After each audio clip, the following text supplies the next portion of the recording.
কি আমরা যখনই ইলেকশন হয়, ইলেকশনের কাজ কি, ইলেকশন করানো হয় এর জন্যই, তাকি পরবর্তী 5 বছরে কোন সরকার হবে আর সেই সরকার আমাদের যে দেশের মধ্যে, আমাদের রাজ্যের মধ্যে কি কি সমস্যা রয়েছে না রয়েছে সেই ব্যাপারে সমস্যার সমাধান করার চেষ্টা করবে।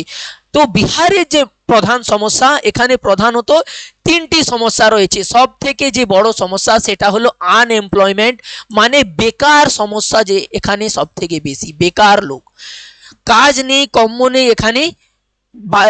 যত লোক রয়েছে সব পড়াশোনা তো অনেক করে নিয়েছে, কিন্তু তাদের সেই অনুযায়ী কাজ পাওয়া যাচ্ছে না।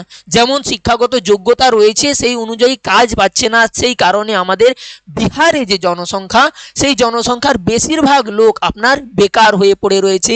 কোনো জায়গায় যদি আপনার চাকরি দেওয়া হয়, সেখানে লোক যে বিহারে একদম লাইন হয়ে যায়।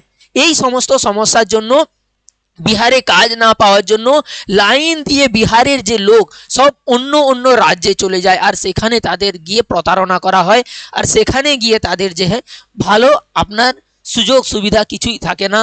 লোক ভোরে ভোরে ট্রেনে করে, বাসে করে ভোরে ভোরে অন্য রাজ্যে যেতে হয়। এই সমস্ত সমস্যা রয়েছে। আর সব থেকে মেন যে সমস্যা সেটা হলো আপনার দেখা যাবে কোনো বিকাশ কার্য করা হলো, পুল বানানো হলো, কিন্তু বিহারে 1 বছর না হতে হতেই পুল সেখানে ভেঙে পড়ে যায়।